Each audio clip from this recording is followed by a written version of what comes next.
রাব্বুল আলামিন বলেন, লান তানফাকুম আরহামাকুম ওয়ালা আওলাদুকুম ইয়াউমাল কিয়ামা। কিয়ামতের দিন তোমাদের আত্মীয়-স্বজন, তোমাদের সন্তান সন্ততি তোমাদের জন্য কিছু মাত্র কাজে লাগবে না। ইয়াউমা ইয়াফিরুল মারউ মিন আখিহি ওয়া উম্মিহি ওয়া আবিহি ওয়া সাহিবাতিহি ওয়া বানিহি। সেদিন মানুষ তার ভাই, মা বাপ, স্ত্রী ও সন্তান থেকে পলায়ন করবে। সেদিন প্রত্যেকে নিজ নিজ অবস্থায় পতিত হয়ে যাবে। পিতা তার সন্তানকে পরিচয় দেবে না, মা তার সন্তানকে চিনবে না, সন্তান তার মাকে চিনবে না। মানুষগুলি দৌড়াতে থাকবে, পালাতে থাকবে, কেউ কারো সাহায্য সেদিন করতে পারবে না। আমার প্রিয় ভাইয়েরা, সেই কিয়ামতে আল্লাহ পাক আমলনামা আল্লাহর আদালতে মানুষের সামনে পেশ করা হবে। পার্থিব জীবনে মানুষ যা কিছু করেছে কোন জিনিস লুকায় রাখতে পারবে না, সব প্রকাশ পেয়ে যাবে। কিয়ামতের পূর্বেই আল্লাহ রাব্বুল আলামিন সব কিছুকে রেকর্ড করে রেখেছেন। আবারও বলছি, আল্লাহ পাক কোনো কিছু গোপন রাখেন নাই। কিভাবে রেকর্ড করছেন? وَكُلَّ إِنسَانٍ أَلْزَمْنَاهُ طَائِرَهُ فِي عُنُقِهِ وَنُخْرِجُ لَهُ يَوْمَ الْقِيَامَةِ كِتَابًا يَلْقَاهُ مَنشُورًا। প্রত্যেকের ভালো মন্দ কর্মলিপি আমি তার গলায় ঝুলাই দিছি। আমি তার জন্য কিয়ামতের দিন একটি কিতাব ওপেন করে দেব, গলায় ঝুলানো আছে। আজ বিজ্ঞানীরা আবিষ্কার করেছে মানুষের শরীরের মধ্যে ডিএনএ এর কথা। এই ডিএনএ এর মধ্যে সে কেমন হবে, তার প্রজ্ঞা, তার মেধা ইত্যাদি সবকিছু ওর মধ্যে ডিএনএ এর ভিতরে বিজ্ঞানীরা খুঁজে পাচ্ছে। আল্লাহ পাক মানুষের গলায় একটা টেপ রেকর্ডার লাগাই দিয়েছেন। সুবহানাল্লাহ বলেন। সেই টেপ রেকর্ড আমার এই যে বক্তৃতা ভিডিওতে ধারণ করা হচ্ছে, টেপে ধারণ করা হচ্ছে। এই বুদ্ধিগুলি কে দিছে? আরে ভাই, কথা বলবেন তো আল্লাহর নাম জোরে না। এই বুদ্ধি কে দিয়েছে? যে আল্লাহ বুদ্ধি দিয়ে আপনার আমার কথা রেকর্ড করাইতে পারে, সে আল্লাহ পাক আপনাদের আমার সাথে অদৃশ্য একটি টেপ রেকর্ড গলার মধ্যে ঝুলায় রাখছেন। এটা বিশ্বাস করবেন না? কিয়ামতের দিন এই রেকর্ড তার সামনে আল্লাহ পাক বলেন একটা কিতাব ওপেন করে দেব। তারপরে বলা হবে, ইকরা কিতাবাকা কাফা বিনাফসিকাল ইয়াউমা আলাইকা হাসিবা। তাকে বলা হবে, নিজের কর্মলিপি পড়ে দেখো, আজ তুমি নিজেই নিজের হিসাবের জন্য যথেষ্ট। পড়ো। কোথায় যাবা? জাহান্নামে যাবা না বেহেশতে যাবা? তুমি নিজেই তোমার হিসাব করার জন্য যথেষ্ট। সুবহানাল্লাহ। সেদিন কোনো সাহায্যকারী পাওয়া যাবে না, ওকালতি করার জন্য কাউকে পাওয়া যাবে না। বিশ্বাস করুন, বিশ্বাস করুন, কোন পীর সাহেব, কোন খাজা বাবা কিয়ামতের দিন আপনার আমার উপকারে আসবে না, আসবে না, আসবে না।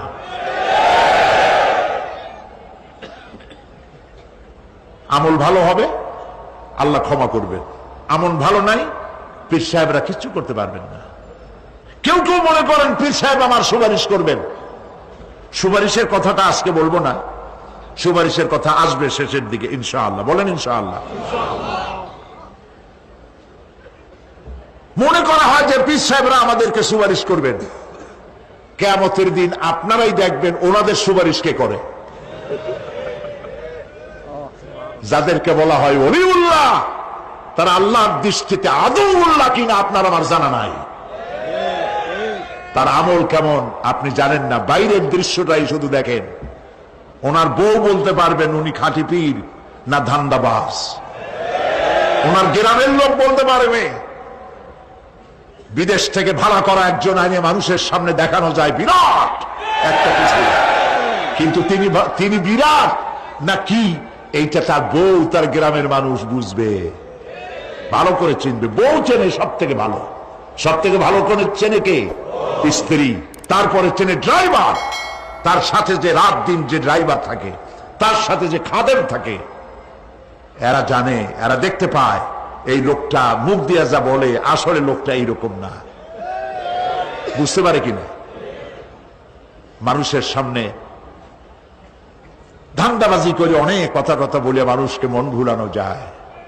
এই জন্য কবি বলেছেন, ये हाल तेरा जाल है मकसूद तेरा माल है, ये हाल तेरा जाल है मकसूद तेरा माल है, क्या जब तेरा चाल है लाखों को अंधा कर दिया। নিজেরে বুজুর্গ বানাইয়ে মানুষের সামনে পেশ করছো, তোমার এই হাল হলো তোমার চাল। মানুষের পয়সা পকেটে ভরার জন্য এই কাম করতেছ, কেউ টের পায় না, আল্লাহ পাক ঠিকই টের পাচ্ছেন। ঠিক কিনা বলেন? আল্লাহ পাক ঠিকই টের পাচ্ছেন। বিশ্বাস করুন, কোন পীর সাহেব, কোন খাজা বাবা কিয়ামতের দিন মানুষের কোন উপকারে আসবে না। আল্লাহু আকবার। উপকার হবে কেবলমাত্র নেক আমল। ইয়া আইয়ুহাল্লাযীনা আমানু ওয়াবতাগু ইলাইহিল ওয়াসিলা। কিছু কিছু জাহিল লোকেরা এর তাফসীর করেছে, পীর ধরো, যার পীর নাই তার পীর শয়তান। নাউযু বিল্লাহ। যদি এইটা সত্য হবে তাহলে ইমাম আবু হানিফার পীরকে, ইমাম শাফিঈর পীরকে, ইমাম আহমদ বিন হাম্বলের পীরকে, যারা এই কথা বলে তারা শয়তানের ওয়াসওয়াসায় নিমজ্জিত। ওয়াবতাগু ইলাইহিল ওয়াসিলা এর তাফসীর হচ্ছে আয় আমলে সালেহ, নেক কাজের ওসিলা ধরো। কি কাজের ওসিলা ধরো?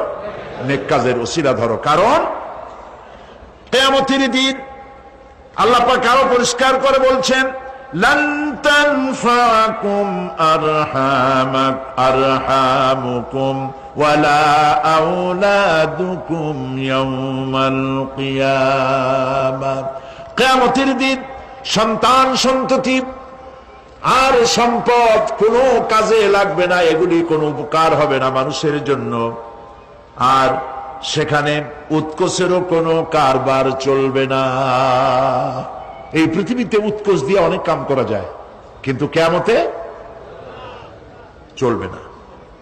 আল ইয়াউমা লা ইয়ানফাউ মালুন ওয়ালা বানুন। সুবহানাল্লাহ, সুবহানাল্লাহ। যেখানে কিয়ামতের দিন ধন, সন্তান, সন্ততি কোন কাজে লাগবে না। ইয়া বুনাইয়া বলেছে বলে মনে করার কোনো কারণ নাই যে যাকে তিনি নসিহত করছেন তিনি শিশু, তিনি খোকা। আমাদের দেশে খোকা তো মন্ত্রীও আছে, তাই বলে তিনি কি খোকা নাকি? একেবারে কি কথা। আবার আমার দেশে মানে আমার পিরোজপুরে ওইখানে একজন মন্ত্রী ছিলেন, তার ডাক নাম ছিল শিশু। লোকেরা তাকে মানপত্র দিত মাননীয় শিশু মন্ত্রী। তো শিশু বলার অর্থ তিনি বাচ্চা নন, খোকার অর্থ শিশু নয়, বাচ্চা নয়। এই আমাদের মধ্যেও তো লোকেরা একজন আর একজনকে বাপেরা ডাক দেয়, এই খোকা, গাদা। দর্শক এবং শ্রোতা মনে করে খুব বাচ্চাই হবে বোধ হয়। মেহমান এসেছে চা নিয়ে, যখন চা নিয়ে আসলো তখন দেখা গেল খোকা শুধু খোকাই না, কয়েক খোকার বাবাও।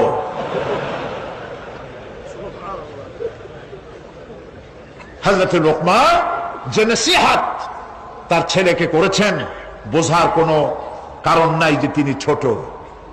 ছোট হলে এত বড় নসিহত বাচ্চাকে করা যায় না। তিনি যে নসিহত করেছেন তার লোড অনেক বেশি। কি নসিহত?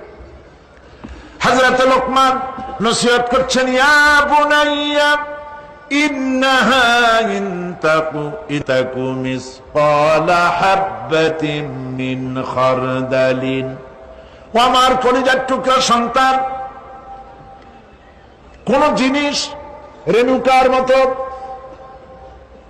সরিষার দানার চাইতেও অনেক ছোট, ছোটর চাইতেও ছোট, পরমাণুর মতো ছোট্ট একটি জিনিস যদি ফাতাকুন ফি সাখরাতিন, যদি তা কোন প্রস্তর খণ্ডের মধ্যে যদি আত্মগোপন করে থাকে, কোন মরুভূমির মধ্যে যদি হারিয়ে যায়, আও ফিস সামাওয়াতি, অথবা অন্তরিক্ষে কোন গ্রহ অভ্যন্তরে যদি লুকিয়ে যায়, অথবা সেটা যদি আও ফিল আরদি, অথবা জমিনের কোন পরতে যদি লুক্কায়িত থাকে, ইয়াতি বিহাল্লাহ, আল্লাহ রাব্বুল আলামিন একটি সরিষার 1000 ভাগের 1 ভাগ, একটি কণাও যদি হারায় যায় অন্তরিক্ষে, মহাশূন্যে, সমুদ্রের তলদেশে, মাটির কোন পরতে, আল্লাহ পাক অবশ্যই কিয়ামতে তা উপস্থিত করবেন।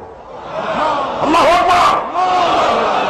ইন্নাল্লাহা লতীফুন খাবীর, তিনি আপনি যাবেন ট্রেনে করে ঢাকা, পাহাড়তলী রেল স্টেশন, এখনো আছে না পাহাড়তলীতে?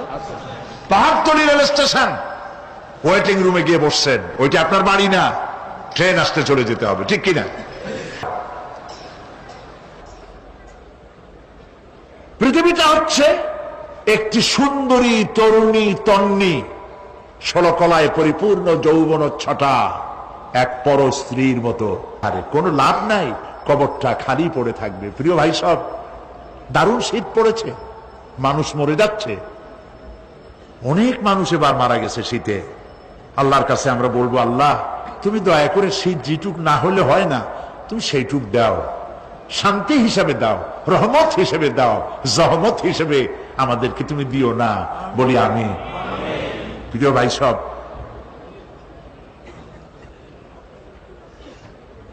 যারা মাজারে টাকা দেন, চাদর চড়া, মৃত্যু মানুষের কবরের উপরে যারা মশারি টানান, তাদের বিবেকের কাছে আপিল করি, যিনি মারা গেছেন আল্লাহর ওলি, তার সম্পর্কে আপনার ধারণা এত খারাপ কেন? মশারি টানায় দিচ্ছেন, আপনার ধারণা কি এই দুনিয়াও মশাই খাইছে, কবরের মধ্যে গিয়েও মশাই খাবে? কাপড় সবর দরকার কার? জেতা মাসের না মরা মানুষের? জীবিত মানুষ কাপড় পায় না। যে দেখেন পাহাড়তলী, যে দেখুন আপনার এখানে কত জায়গা, সব জায়গা তো আমি নাম মনে নেই, বটতলী, তালতলী, বদ্দার হাট, এই যে জায়গাগুলি, কত মানুষ ফুটপাতে শুয়ে আছে, আছে না? আহারে, আপনার স্ত্রীর কত শাড়ি আলমারি ভরা, ব্যবহারও করে না, বছরের পর বছর ওখানে নষ্ট হয়ে যাচ্ছে।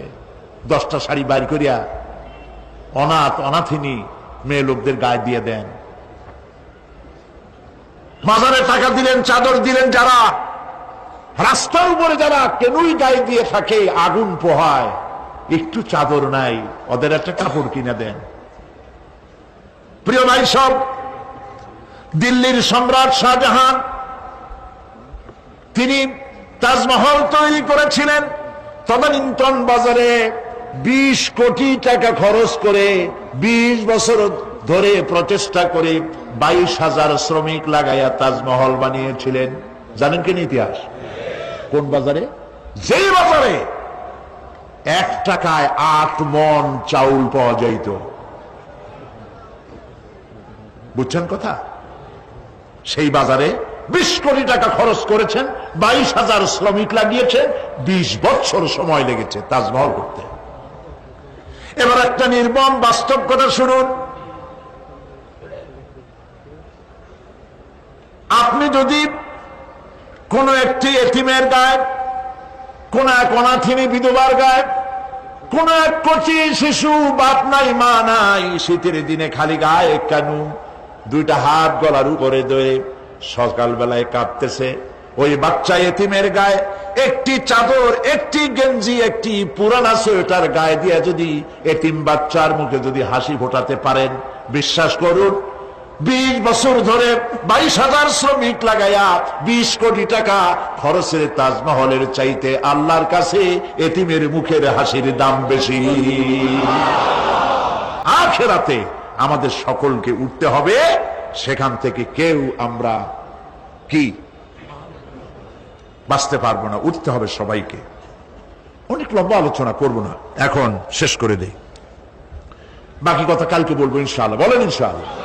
তবে আরো 2টা আয়াত আছে, না শুনলে আরে ভাই কত জায়গায় ওয়াজ মাহফিল হয় সারা রাত, হয় না?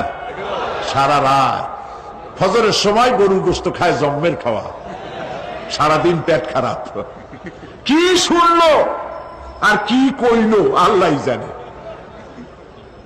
পরে লোকেরা জিজ্ঞেস করে, ভাই গত রাত্রে যে তোমার টের পাইনি, তুমি কোথায় গেছিলা? কয় বাবা গেছিলাম ওয়াজ শুনতে। কি ওয়াজ? কয় শেষ কথা বলে শেষ করা যাবে না। হাই রে ওয়াজ, কি ওয়াজ? কয় অনেক বিষয়। কয় ভাই আমি তো যাই নাই, 2-1টা বিষয় আমার শোনাও না। কয় আল্লাহর কসম সারা রাত এমন শোনা শুনছি যার একটা কথাও আমার মনে নেই। দাম আছে এগুলা? দাম নাই। কিসসা কাহিনী হাবি যাবি, যার পেছনে কোরআন নাই, দলিল নাই, আছে শুধু হিংসা আর হিংসা। অমুকের তাফসীর খারাপ, অমুকের অমুক খারাপ, তমুক খারাপ, এই চিৎকার দিয়া বাজার গরম করতে পারবেন না। কারণ মানুষের আপনাদেরকে চিনে ফেলেছে, আপনারা ফাসাদ সৃষ্টি করতে চান, আপনারা মানুষের মধ্যে বিভেদ সৃষ্টি করতে চান। এই জন্য লাখ টাকা খরচ করে মানুষ পাবেন না, মানুষ আসবে কোরআনের মহব্বতে, কোরআনের কথা শুনতে। সুবহানাল্লাহ। প্রিয় ভাই সব,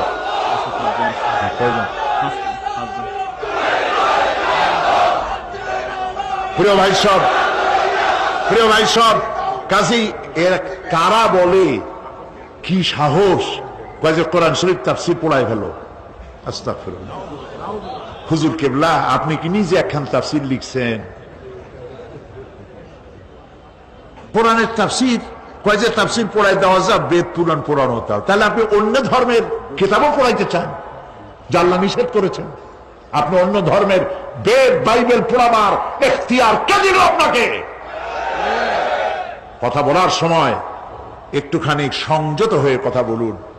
আমরা বেদকে সম্মান করি, আমরা বাইবেলকে সম্মান করি, প্রত্যেকটি জাতিকে সম্মান করি, শ্রদ্ধা করি, তবে ঈমান আনি কোরআন শরীফের উপরে। সেই জন্য আমার কাছে কথা এসেছে বলে আমি বলছি, আল কোরআন একাডেমি লন্ডন থেকে প্রকাশিত ফি জিলালিল কোরআন সম্পর্কে কিলোকাল করেছেন একজন লোক, যাকে এই চিটংবাসীরা কোনোদিন চেনে না, হঠাৎ করে উড়ে এসে জুড়ে বসছেন।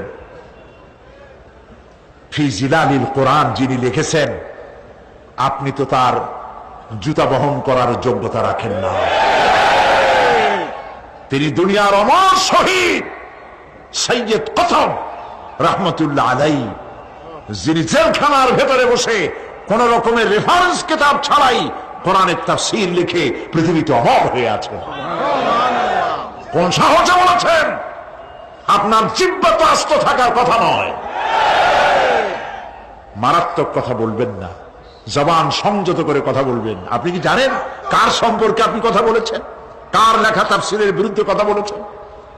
সৈয়দ কতব, মিশরের জামাল নাসের তাকে জেলের মধ্যে দিয়েছিল। আপনার কথা শুনে তো মনে হয় আপনি জামাল নাসেরের কোন আত্মীয় হবেন। জামাল নাসের জেলের মধ্যে ঢুকায় দিয়া শিকারী ক্ষুধার্ত পাগলা কুত্তা ঢুকায় দিয়েছে, দরজা বাইরের থেকে বন্ধ করে দিয়েছে। কয়েক ঘন্টা পর সেনাবাহিনীর লোকদেরকে পাঠিয়ে দিয়েছে যে দেখো জেলখানার ভিতর কুত্তার সাথে কুত্তায় কি ব্যবহার করে। নাউযুবিল্লাহ। সেনাবাহিনীর লোকেরা জেলখানা থেকে ফিরে এসে জামাল নাসেরকে জবাব দিল, জেলখানার ভিতরে যেয়ে দেখে এলাম তালাবদ্ধ রুমের ভিতরে শেখ সৈয়দ কতব নামাজের সেজদার ভিতরে পড়ে আছেন, আর ক্ষুধার্ত পাগলা শিকারী কুকুর তার পাশে বসে তারে পাহারা দিচ্ছে। সুতরাং কথা বলার সময় একটু হুশ করে কথা বলবেন, মেহেরবানি করে। প্রিয় ভাই সব, বলতেছিলাম রাত একটু বেশি হলে ক্ষতি কি? আল্লাহ বেশি মানে আমার কিন্তু এরকম অভ্যাসও নাই যে সারা রাত ওয়াজ শুনাই। ওই কার বলে অভ্যাস ছিল চোখ বুঝে ওয়াজ করার। মাহফিল ভরা মানুষ চোখ বুঝে ওয়াজ আরম্ভ করছে, তারপরে হঠাৎ চোখ খুলে দেখে কেউ নেই। বেচারা খুব রাগ হয়ে গেছে, এই এলাকার মানুষ তো ভারী বেকায়দার, আমারে ফেলায় থুয়া সব পালাইছে। পাশে তাকায় দেখে একটা লোক বসা, কয় যে অন্তত একটা লোক তো পাইলাম, আল্লাহর মেহেরবানি, তুমি খুব ইমানদার ভালো মানুষ যে এতক্ষণ তুমি আমার ওয়াজ শুনছ। লোকটা কয় যে হুজুর আমি ভালো না মন্দ তা জানি না, আমি হলাম মাইক ম্যান, আপনি মাইকও ছাড়েন না, আমিও যাইতে পারি না, তো আমি আপনাদেরকে এই বিপদে ফেলাবো না। সংক্ষিপ্ত কথায় শেষ করে দেই, আল্লাহ রাব্বুল আলামিন বলেন এরপরে কি হবে শোনো, ইয়াউমা ইউনফাখু ফিস-সূরি ফাতাআতুনা আফওয়াজা, যেদিন সিংহায় ফুঁক দেওয়া হবে আর তোমরা দলে দলে বেরিয়ে আসবে। ওয়া ফুতিহাতিস সামাউ ফাকানাত আবওয়াবা, আর পাহাড় সমূহ আকাশ সমূহ খুলে দেওয়া হবে, ফলে তার দুয়ার আর দুয়ার হয়ে যাবে, মনে হবে সব দরজা। তার মানে হলো আকাশ থাকবে না, ভেঙে চুরে চুরমার হয়ে যাবে। ওয়াসুজ্জিরাতিল জিবালু ফাকানাত সারাবা, আর পাহাড়গুলিকে চালিয়ে দেওয়া হবে, ফলে মনে হবে মরিচিকা। তার মানে হলো এই দেখলাম পাহাড়, এই পাহাড় নাই, সমস্ত পাহাড়গুলিকে আল্লাহ পাক উড়ায় দেবেন, কোন পাহাড় তার জায়গায় থাকতে পারবে না। সিংহায় ফুঁক হবে, তাতে করে মানুষের যারা ঘুমিয়ে থাকবে, ঘুমান্ত মানুষগুলি সব জাগ্রত হয়ে যাবে, বলবে ইয়া ওয়াইলাতা ইয়া ওয়াইলানা মান বাসানা মিন মারকাদিনা, হায় আফসোস আমার এই ঘুমকে কে ভেঙে দিল, কিসের আওয়াজে ঘুম ভাঙলো? বলা হবে হাদা মা ওয়াদার রহমান ওয়া সাদাকাল মুরসালুন, এ হচ্ছে রহমানের ওয়াদা আর আল্লাহ রসুল সত্য কথা বলেছিলেন। সেই জন্য আমাদেরকে এ কথাগুলি বুঝতে হবে, সিংহায় ফুঁক হবে, সেই আওয়াজে আমাদেরকে উঠতে হবে। তারপরে আল্লাহ পাক আকাশ সমূহকে খুলে দিবেন, ফলে তা দরজার দরজায় পরিণত হয়ে যাবে, পাহাড়গুলি চালিয়ে দেওয়া হবে, সেখানে আর কিছুই থাকবে না। পাহাড়গুলো কাল ইহনিল মানফুস, এগুলি ধোনা পেঁজা তুলার মতো সব উঠতে থাকবে। সুবহানাল্লাহ। প্রিয় ভাই সব, বাকি কিয়ামতের দিন এ বললাম, এ পর্যন্ত বলা হলো বিশ্ব পরিক্রমা ধ্বংস হওয়ার ব্যবস্থা সম্পর্কে আল্লাহ পাকের কোরআনের কথাগুলি আপনাদেরকে শোনালাম।